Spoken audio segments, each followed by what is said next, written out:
Olá, pessoal. Vamos começar mais uma aula de hoje, a aula número 7 do nono ano de História, e vamos falar um pouquinho sobre a Revolução Russa de 1917. Para a gente entrar nessa questão da Revolução Russa, vamos ver um pouquinho sobre a população da Rússia antes da Revolução, né?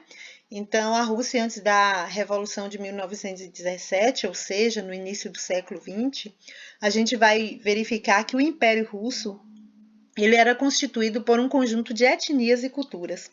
80% da população vivia no campo e a terra estava concentrada nas mãos de poucos. Os médios proprietários, que eram conhecidos como kulaks, eles dominavam a produção agrícola, né? A industrialização ela aconteceu de forma tardia e foi comandada pelo capital europeu ocidental, sobretudo alemão, belga e francês, e o regime político era autocrático aos moldes do antigo regime europeu. A burguesia era incipiente, era frágil, composta de comerciantes, funcionários do Estado e também indústrias. Estava espremida entre a aristocracia de terras e as classes populares urbanas e rurais. A Rússia cesarista. Aí havia uma hierarquia social. Então, aqui vocês estão observando uma charge. Essa charge ela está criticando o regime cesarista na Rússia e justificando aí a revolução. Primeiro, no topo, a gente vai ver nós governamos vocês, né? Depois, nós oramos por vocês, nós atiramos em vocês, nós comemos por vocês, nós trabalhamos para vocês e nós alimentamos vocês. Então, aí é uma crítica à hierarquia social vigente nesse período. A Rússia cesarista, a gente vai ver aí o governo dos Césares. O que foi isso? Foi um regime autocrático centralizado na figura do Cesar, que era sustentado principalmente pela nobreza rural. A sociedade essencialmente agrícola, como eu havia dito, na sua maioria era 80% camponeses. A produção era insuficiente para atender a população, havia pobreza, fome, analfabetismo e 90% dos camponeses eram analfabetos. Os cesares governavam aí com o apoio da nobreza rural proprietária de terras, de lá vinham os oficiais do exército e os principais dirigentes da igreja. Cesar Alexandre II.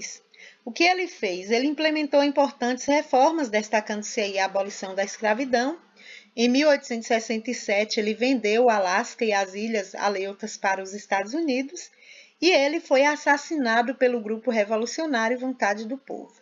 Cesar Alexandre III, de 1881 a 1894, ele reinou durante uma revolução industrial russa, combateu duramente aí os revolucionários e outros movimentos liberais e morreu de morte natural em novembro de 1894.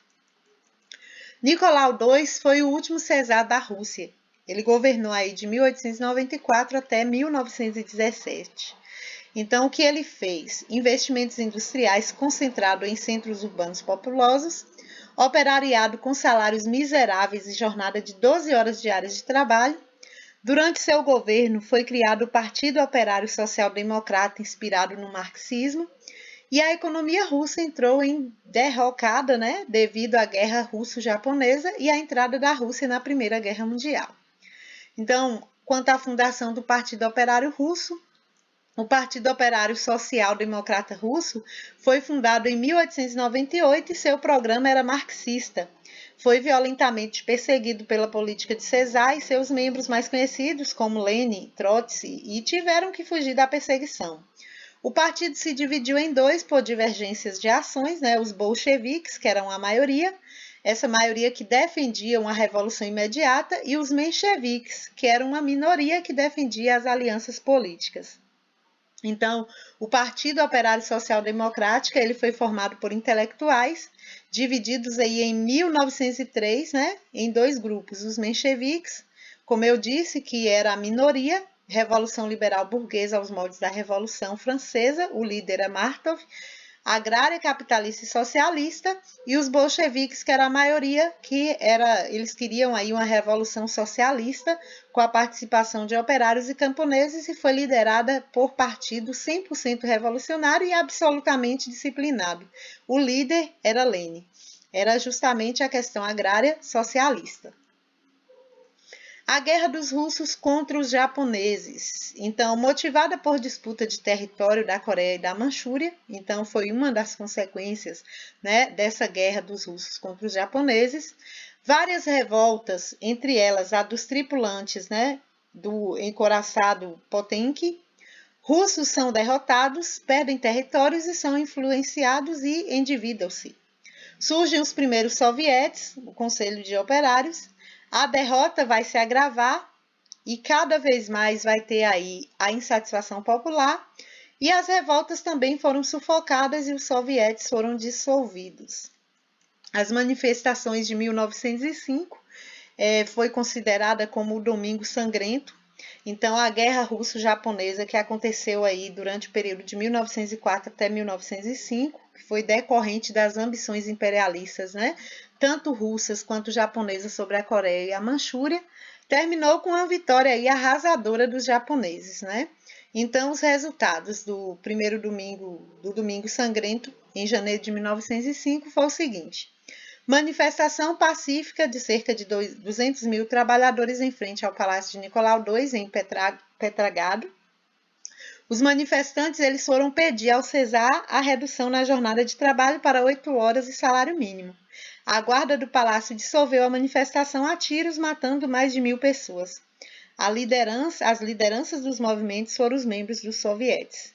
Então, aqui a gente vai ver que foi um massacre de manifestantes, né, políticos que marchavam para entregar uma petição a Nicolau II em janeiro de 1905. Então, a gente vê essa imagem aí mostrando essa questão aí do massacre, né, a manifestação desse povo aí nessa petição. O mapa da Rússia antes da Primeira Guerra, né, então o Império Russo, como era durante o reinado de Nicolau II, vocês vão ter acesso aí a esse material. A Rússia na Primeira Guerra, então, o que é que ela tinha? Muitos soldados, táticas antigas, comando ineficiente, pouca aparelhagem, abastecimento precário. Então, tudo isso levou a Rússia a ter derrotas constantes e, com isso, Cesar perde o controle sobre o país, a burocracia dispendiosa e inoperante. O misticismo causa maior descrédito do Cesar sobre o povo. Acontece também a crise econômica, mais de 5 milhões de mortos envolvidos aí com guerra, com fome, com doenças, e Cesar é deposto em fevereiro de 1917. A Rússia ela não estava preparada para participar da Primeira Guerra Mundial, pois o país sofria uma crise enorme. Não havia suprimentos suficientes como alimentos, armas, roupas, o exército estava totalmente mal organizado, os soldados não sabiam a razão de estarem lutando, e em 1915 o Cesar Nicolau II ele assumiu pessoalmente o comando das tropas russas. Então, a Revolução de março de 1917 começa aí, né, o governo de coalizão, com a instalação de um novo governo chefiado pelo príncipe Lvov, constituído por elementos da Duma, aristocratas e burgueses. Então, uma exceção era o ministro da Justiça, que era um ex-socialista revolucionário chamado Alexander Kerensky. Concessão de anistia aos presos políticos, inclusive os exilados Lenin e Trotsky, que passaram a reorganizar aí os bolcheviques. Permanência da Rússia na Guerra Mundial, liberdades individuais, redução da jornada de trabalho para 10 horas e a liberdade de imprensa. Então, foi uma manifestação organizada por tecelãs e costureiras do Petrogrado durante a greve iniciada na Rússia. Elas estavam lutando aí por pão e paz, e esse movimento foi o que a gente considera como o estopim da primeira fase da Revolução Russa. A Revolução de Outubro de 1917 começou aí com publicação das teses de Abril, uma espécie de programa do partido sintetizado em 2 ideias, todo poder aos sovietes e paz, terra e pão. Retirada da Rússia da Primeira Guerra, através do Tratado de Brest-Litovsk, início da insurreição popular para depor Kerensky, e organizou também a Guarda Vermelha, Trotsky, né? Tropas formadas por operários, soldados, marinheiros, para combater os inimigos, que eram os mencheviques, apoiados por europeus. E no dia 25 de outubro, os bolchevistas eles passaram a controlar Petrogrado. além de outras cidades e Kerensk que fugiu. O governo dos sovietes reunido elegeu um novo governo integrado por bolchevistas, né, e chefiado também por Lenin. Aí vem então a pergunta, então afinal, a Revolução Russa ela aconteceu em outubro ou em novembro? A Revolução Russa aconteceu em 25 de outubro de 1917 no calendário juliano, que era adotado na Rússia antes da Revolução. Então, de acordo com o calendário gregoriano, que é o calendário que utilizamos e que passou a ser adotado pela Rússia após a Revolução de 1918, então essa sublevação ocorreu em 7 de novembro. Qual era o plano do governo Lenin? Vencer a Guerra Civil de 1918 a 1921, com seu Exército Vermelho, né, liderado por Trotsky, a execução de Cesar Nicolau II em 1918, a adoção do novo plano econômico, a adoção do comunismo de guerra de 1918 a 1921, era onde a economia sob total controle do governo, né, a economia estava sob total controle do governo, o centralismo revolucionário por meio do Partido Bolchevique, com 600 mil membros altamente disciplinados, a manutenção do Tratado de Brest-Litovsk em 1918, proibição de toda oposição política e unificação dos sindicatos sobre o Partido Comunista. Lenin ele estabeleceu a nova política econômica em 1921 e desenvolveu as pequenas indústrias aos seus proprietários. O governo continuava no controle das finanças, da indústria, dos transportes. Os camponeses eles podiam vender seus excedentes, né, no mercado e os comerciantes podiam comprar e vender livremente. No geral, o NEP foi um sucesso, mas tinha muitos opositores que haviam como uma traição ao comunismo e volta ao antigo sistema. Então, em 1918, nós vamos ter aí o Tratado de Brest-Litovsk, onde os bolchevistas assinaram um acordo de paz com a Alemanha. Então, esse tratado, em 3 de março de 1918, né, ele foi assinado, saindo assim da Primeira Guerra Mundial. Então, as medidas do tratado foram muito pesadas para a Rússia, pois a privavam de um território quase tão grande como o da Áustria-Hungria e o da Turquia juntos. Parte de suas ferrovias, 735% do total de seus minérios, 89% do total de sua produção carbonífera e mais de 5 mil fábricas e estabelecimentos industriais. A Rússia ainda foi obrigada a pagar à Alemanha uma indenização de 6 bilhões de marcos, né? Então, aqui a gente vê a zona que foi ocupada pelas potências centrais depois do tratado e a zona ocupada pelas potências centrais depois do tratado. Aqui a gente está vendo a fronteira depois desse tratado. Fases da Revolução Russa. Então, aqui tem um quadro mostrando essas fases, né? Primeiro temos a Revolução Branca, que aconteceu de março a novembro de 1917, a Revolução Vermelha, de novembro de 1917 a 1918, a Guerra Civil de 1918 a 1920. Então, a Revolução Branca tirou Cesar do poder, instalou o governo provisório, reduziu a jornada de trabalho de 12 para 8 horas, anistiou presos políticos e permitiu a volta dos exilados e garantiu liberdades fundamentais ao cidadão e manteve a Rússia na Primeira Guerra Mundial. Já a Revolução Vermelha, os bolcheviques tomam o poder em 7 de novembro de 1917, o governo do Conselho dos Comissários do Povo, liderado por Lenin, firmou a paz com a Alemanha e saiu da guerra, confiscou propriedades privadas e a estatização da economia, nacionalização das empresas. A Guerra Civil de 1918 a 1920, as forças políticas monárquicas montam uma contra-revolução, são apoiados por países como Inglaterra, França e Japão, o Exército Vermelho liderado por Trotsky venceu e o Partido Comunista firma sua posição no governo. Países ocidentais procuram isolar a Rússia. A morte de Lenin e sua sucessão no governo russo. Então, quando Lenin morreu em 1924, ele tinha obtido sucesso em estabelecer uma ditadura comunista na Rússia. A Rússia tornou-se uma república socialista e em 1923 tornou-se a União das Repúblicas Socialistas Soviéticas. Lenin não deixou claro quem seria seu sucessor. Então, quem seria o sucessor de Lenin? Trotsky ou Stalin? Stalin venceu a disputa e assumiu o poder na Rússia revolucionária. Lembrando que Trotsky ele defendia a revolução permanente, enquanto que Stalin defendia o socialismo em um só país. Então, para ele, a revolução deveria ser consolidada primeiro na União Soviética. E para Trotsky, essa revolução permanente era construída simultaneamente em escala internacional. O governo de Stalin, durou aí de 1927 até 1953. E como foi que ele governou?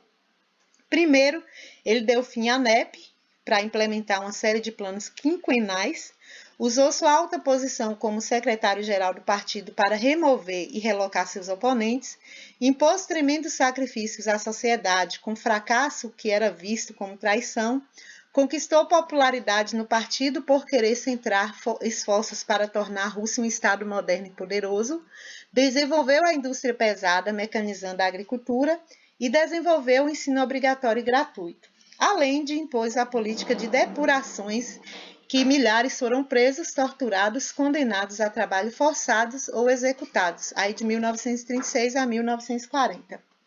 O realismo socialista foi um estilo artístico imposto ao qual todos os meios de comunicação, literatura, arte, música, teatro foram submetidos visando apresentar ao povo a realidade soviética como perfeita.